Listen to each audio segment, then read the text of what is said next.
Hello friends, എല്ലാവർക്കും ചെമ്മീൻ പൂവിൻ്റെ ഇന്നത്തെ പുതിയൊരു എപ്പിസോഡ് വീഡിയോയിലേക്ക് സ്വാഗതം. എപ്പിസോഡിൻ്റെ തുടക്കത്തിൽ തന്നെ കാണിക്കുന്നത് തൻ്റെ മുറി വിട്ടുകൊടുക്കില്ല എന്നുള്ള വാശിയോട് കൂടി തന്നെ നിൽക്കുകയാണ് കേട്ടോ നമ്മുടെ സച്ചി.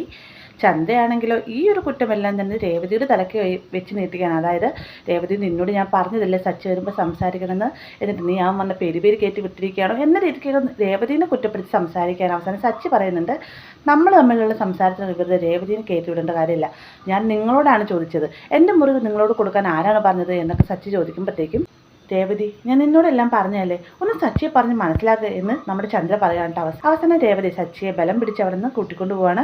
അവിടെ നേരെ ചെല്ലുന്ന അടുക്കളയിലേക്ക് അങ്ങോട്ട് അവിടെ ചെന്നതിന് ശേഷം സമാധാനത്തോടെ തന്നെ രേവതി എല്ലാ കാര്യങ്ങളും പറഞ്ഞ് മനസ്സിലാക്കാൻ ശ്രമിക്കുന്നുണ്ടെങ്കിലും സച്ചി പറയുകയാണ്, രേവതി എല്ലാവരും നിന്നെ പറ്റിക്കുകയാണ്, നീ കണ്ടോ, അവസാനം നീ ഇപ്പം തന്നെ നീ കാരണമല്ലേ ഇപ്പം അവർ ഇങ്ങോട്ടേക്ക് വന്ന് ശ്രീകാരനും വർഷയും അവരെന്താണെന്നും അവരെന്താണ് ചെയ്യാൻ പോകുന്ന എല്ലാം തന്നെ നീ മനസ്സിലാക്കാൻ പോകുന്നേ ഉള്ളൂ, നിന്നെ എല്ലാവരും തള്ളിക്കളയും എന്നൊക്കെ സച്ചി രേവതിയോട് പറയാട്ടെ. അപ്പോൾ രേവതി പറയുന്നുണ്ട്, അതൊന്നും നമ്മൾ നോക്കേണ്ട സച്ചിയേട്ടാ, എന്തായാലും അവരെ കല്യാണം കഴിഞ്ഞല്ലേ ഉള്ളൂ, 2-3 ദിവസത്തേക്കല്ലേ, അവർ നമ്മുടെ റൂം ഉപയോഗിച്ചോട്ടെ എന്ന് പറയുമ്പോഴത്തേക്കും 2-3 ദിവസം, ഇത്ര നേരം നീ പറഞ്ഞു ഒരു ദിവസം ശാന്തിമുഹൂർത്തത്തിന് മാത്രമെന്നല്ലേ, ഇപ്പോൾ അത് 2-3 ദിവസമായോ എന്ന് ചോദിക്കുമ്പോഴത്തേക്കും, അല്ല സച്ചിയേട്ടാ, അവർക്ക് പല കാര്യങ്ങളും സംസാരിക്കാനും പറയാനും ഉണ്ടാവില്ലേ, അമ്മ എന്നോട് പറഞ്ഞപ്പോൾ എനിക്ക് മറുത്ത് പറയാനും തോന്നിയില്ല എന്നൊക്കെ പറയാൻ കേട്ടോ. രേവതിയോടാണ് സച്ചി പറയുന്നുണ്ട്, നീ ഒരു മണ്ടിയാണ്, നിനക്കൊന്നും പറഞ്ഞാൽ മനസ്സിലാവില്ല, അനുഭവിക്കുമ്പോൾ എന്നെ പഠിക്കുകയുള്ളൂ എന്നൊക്കെ പറഞ്ഞിട്ട് സച്ചി വേഗം ഞാൻ പോട്ടെ എന്ന് പറഞ്ഞ് അവിടെ നിന്ന് പോവാണ്. വേഗം തന്നെ രേവതി കയ്യിൽ പിടിച്ചെടുത്തിട്ട് എങ്ങോട്ടാ സച്ചിയായിട്ട് നിങ്ങൾ പോകുന്നതെന്ന് പറയും. റൂമിലേക്ക് ഇന്ന് സച്ചി മറുപടി പറയുന്നുണ്ട്. വേഗം തന്നെ രേവതി, അയ്യോ റൂമിൻ്റെ കാര്യം ഞാനിപ്പോൾ പറഞ്ഞല്ലേ സച്ചിയായിട്ട് ഉള്ളൂ എന്ന് പറയുമ്പോഴത്തേക്കും, എൻ്റെ പായം തലേണേ ഞാൻ എടുക്കണ്ടേ, എനിക്ക് റൂം നഷ്ടപ്പെട്ടല്ലോ, എന്താ ടെറസൊക്കെ ഉണ്ടെന്നല്ലേ പറഞ്ഞത്, ഞാൻ അവിടെ പോയി കളഞ്ഞോളാം എന്ന് പറഞ്ഞുകൊണ്ട് സച്ചി അവിടെ നിന്ന് പോവാണ്ട്. രേവതിക്കാണെങ്കിൽ വിഷമാവുകയും ചെയ്യുന്നുണ്ട്. റൂമിൽ ചെന്ന് പായം തലേണ എടുക്കുന്ന നേരത്ത് സച്ചി ഒന്നുകൂടി തൻ്റെ കട്ടിലേക്ക് നോക്കുന്ന ഒരു വിഷമത്തോട് കൂടിയിട്ട് അതിനുശേഷമാണ് പുറത്തേക്ക് ഇറങ്ങി വരുന്നത്. പിന്നീട് കാണിക്കാൻ നമ്മുടെ വർഷയും ശ്രീകാന്തും പുറത്ത് പോയിട്ട് വരികയാണ്. ഈ സമയത്ത് ചന്ദ്രയും രോഹിണി അവിടെ ഉണ്ടാവും കേട്ടോ. ഇവർ തമ്മിൽ നമ്മുടെ വർഷയോട് പറയുന്നുണ്ട്, വേഗം പോയി കുളിച്ചിട്ട് വാ എന്ന് പറയുമ്പോഴത്തേക്കും, എന്തിനാ ആൻറ്റി ഇന്നൊരു പ്രത്യേക കുളി, ഞാൻ എന്നും വൈകിട്ട് കുളിച്ചിട്ടാണ് കിടന്നുറങ്ങാറുള്ളതെന്ന് വർഷ മറുപടി പറയുന്നുണ്ട്. അന്നേരം പറയാം, അതല്ല മോളെ, ഇന്നൊരു പ്രത്യേകതയുള്ള ദിവസമല്ലേ എന്നൊക്കെ ചോദിക്കുമ്പോഴത്തേക്കും വർഷയ്ക്ക് കാര്യം മനസ്സിലാവുന്നില്ല കേട്ടോ. അന്നേരം വേഗം ചന്ദ്ര പറയുന്നുണ്ട്, എടാ ശ്രീകാന്ത് എന്താ എന്ന് ഒന്ന് പറഞ്ഞ് മനസ്സിലാക്കട എന്ന് പറയുമ്പോഴത്തേക്കും, അമ്മ എങ്ങനെ അമ്പിനും തുമ്പിനെല്ലാം സംസാരിച്ചു കഴിഞ്ഞാൽ എനിക്കെങ്ങനെ മനസ്സിലാവാന്ന് പറയുമ്പോഴത്തേക്കും, ഇവരില്ലാത്തവനെ നീ പോയി കുളിച്ചിട്ട് വായെന്ന് പറഞ്ഞിട്ട് ശ്രീകാന്തിനെ അവിടെ നിന്ന് ഓടിച്ചുവിടുകയാണ്.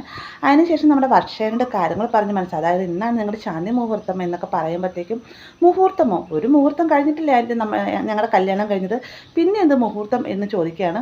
അപ്പോൾ എന്ത് പറഞ്ഞിട്ടും വർഷയ്ക്ക് മനസ്സിലാവുന്നില്ല എന്ന് മനസ്സിലാക്കുന്ന ശ്രുതി വേഗം തന്നെ അത് ഇംഗ്ലീഷിൽ പറഞ്ഞു കൊടുക്കുക, അതായത് ജനറേഷൻ ഡെവലപ്മെൻറ്റിന് വേണ്ടിയിട്ടാണ് എന്ന് പറയുമ്പോഴത്തേക്കും, അതിനിപ്പോൾ എന്തിനാണ് വേറെ ജനറേഷൻ ഡെവലപ്മെൻറ്റ്, ആൻറ്റിക്ക് ഇവിടെ ഇഷ്ടം പോലെ ഉണ്ടല്ലോ, 3 മക്കളല്ലേ, 3 മക്കളും ഉണ്ട്, അവരുടെ ഭാര്യമാരും ഉണ്ട്, പിന്നെ ഇതിനും കൂടുതൽ എന്തിനാണ് ജനറേഷൻ ഡെവലപ്പ് ചെയ്യേണ്ടതെന്നൊക്കെ ചോദിക്കുമ്പോഴത്തേക്കും നമ്മുടെ ചന്ദ്ര തലയിൽ കൈവയ്ക്കുകയാണ്. എന്നിട്ട് ദൈവമേ, ഇനി ഞാൻ എങ്ങനെ പറഞ്ഞ് മനസ്സിലാക്കും എന്നൊക്കെ പറയാം കേട്ടോ.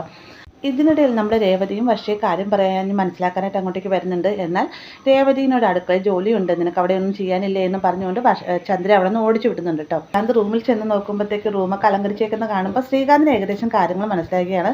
ശ്രീകാന്ത് നേരെ ഇവർ തമ്മിൽ സംസാരിക്കുന്ന കേൾക്കാനായിട്ട് മുകളിലത്തെ നിലയിൽ നിന്ന് പാല് വന്ന് നിൽക്കുകയാണ് കേട്ടോ.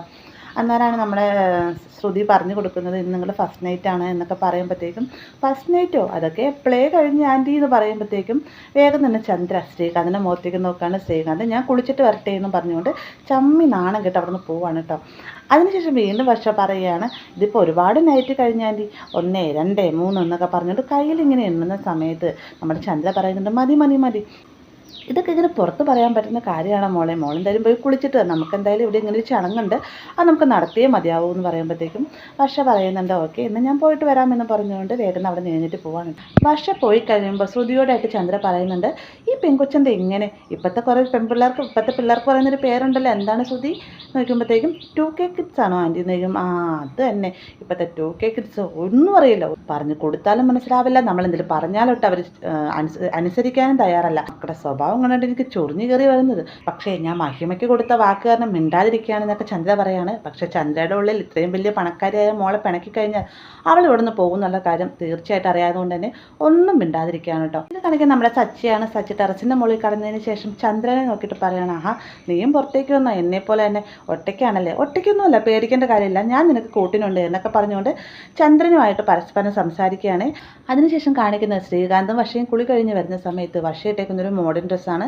ഇത് കാണുമ്പോൾ തന്നെ ചന്ദ്രയ്ക്ക് ദേഷ്യം വരികയാണ്. എന്നിട്ട് ചന്ദ്ര അതെല്ലാം ഉള്ളിലൊതുക്കിയിട്ട് തന്നെ വർഷയോടായിട്ട് പറയുന്നുണ്ട്, മോളെ ഇന്നിപ്പോൾ ശാന്തിമുഹൂർത്തത്തിന് ഇതല്ല ഡ്രസ്സ്, ആരും കൊടുത്താണ് ഈ ഒരു ചടങ്ങ് ചെയ്യേണ്ടതെന്ന് പറയുമ്പോഴത്തേക്കും വർഷ ഇങ്ങനെ മനസ്സിലാമനസ്സോടി തന്നെ നിൽക്കേണ്ട. അന്നേരം തന്നെ ചന്ദ്ര ചോദിക്കുന്നുണ്ട്, എന്താ മോളുടെ കയ്യിൽ സാരിയൊന്നുമില്ലേ എന്ന് ചോദിക്കുമ്പോഴത്തേക്കും ഉണ്ട് ആൻറ്റി എന്ന് പറയാൻ കേട്ടോ. എന്നാൽ വേഗം പോയി എടുത്തുകൊണ്ട് വാ, ഈ ഒരു ചടങ്ങിന് അതിൻ്റേതായ മഹത്വങ്ങളും കാര്യങ്ങളൊക്കെ ഉണ്ട്, അപ്പോൾ അതിൻ്റേതായ രീതിക്ക് തന്നെ നടത്തണം എന്ന് പറഞ്ഞുകൊണ്ട് നമ്മുടെ ശ്രുതിനെ സാരി ഉടുക്കാനായിട്ട് നിർബന്ധിച്ച് വിടുകയാണ്. അപ്പോൾ ഈ സാരി പറയുന്നുണ്ട്, എനിക്ക് സാരി ഒന്നും ഉടുക്കാൻ അറിയില്ല ആൻറ്റി, ഇന്ന് തുടങ്ങിയ നാളത്തോട് കൂടിയിട്ട് എൻ്റെ സാരി ഉടുക്കലൊക്കെ തീരുമെന്ന് പറയുമ്പോഴത്തേക്കാണ് രേവതി അങ്ങോട്ടേക്ക് വരുന്നത്. രേവതി ഞാൻ ഉടുപ്പിച്ച് തരാമെന്ന് പറഞ്ഞുകൊണ്ടാണ് വരുന്നത്. അതിന് ചന്ദ്ര വേഗം തന്നെ, നിനക്ക് അടുക്കളയിൽ വേറെ പണിയൊന്നുമില്ലേ, ഇവിടെ ഉടുപ്പിക്കാനായിട്ട് വേറെ ആളൊക്കെയുണ്ട്, നീ നിൻ്റെ കാര്യം നോക്കിയെന്ന് പറഞ്ഞുകൊണ്ട് രേവതിനെ അവിടെ നിന്ന് പറഞ്ഞു വിടുകയാണ് കേട്ടോ. ഇതൊക്കെയാണ് ഇന്നത്തെ എപ്പിസോഡ് ഉൾപ്പെടുത്തിയിരിക്കുന്നത്. വീഡിയോ ഇഷ്ടമായെങ്കിൽ ലൈക്ക് ചെയ്യാനും കൂടെ ചാനൽ സബ്സ്ക്രൈബ് ചെയ്യാനും മറക്കരുത്.